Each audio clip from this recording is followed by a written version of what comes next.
Alright, there's commercials, there's something they try to call a debate, though I truly question whether or not they can call anything that these talking heads put together a debate.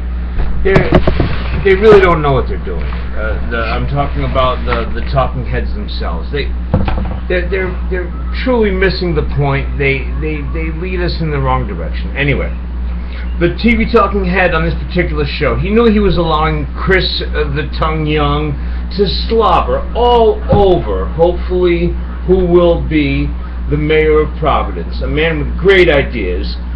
These particular ideas were about the full use of our school buildings. Okay, we have these school buildings, we've owned them forever.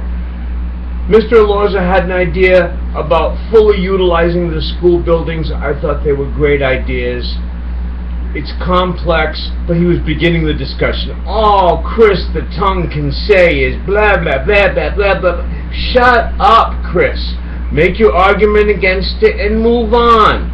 But the talking head doesn't have that. He has to screw up the tongue because he wants to help the guy with the shoe polish in his hair. I don't know why, but these talking heads in Providence, they seem to think that if they go with somebody that looks like an old thug, that's good. That's Providence. That's the way to be here. No, there's no way to be here. We're of all types here. Okay, we talk many different ways. You don't have to go with the guy that looks like the old guy from the espresso shop on Federal Hill. We're over that now. It's not about how you look. It's not even really about how you talk, except that you make sense. Mr. Alorza made sense. Okay? When they got done letting Chris the Tongue slobber over the ideas, then they give it to Solomon. And he double talks everybody. The same way they've been double talking you guys for years. They've been doing it for decades. They double talked you with all these ideas about how they're going to finance this and what organization is going to do that. It's a bunch of crap.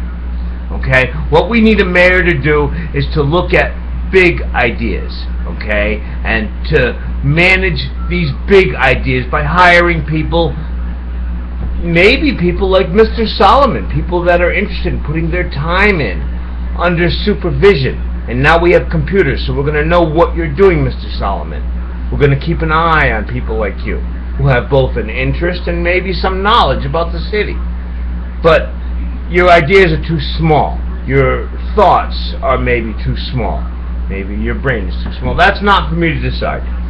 Okay, so they let Solomon double talk for a little while, and that's the way they used to do the whole thing. Anyway, the one thing that this debate did show us for certain is that Alorza knows his shit, and that the other two guys up there, Chris the Tongue and Mr. Solomon with all his shoe polish, they are. Mr. Solomon knows his, but they are. See ya.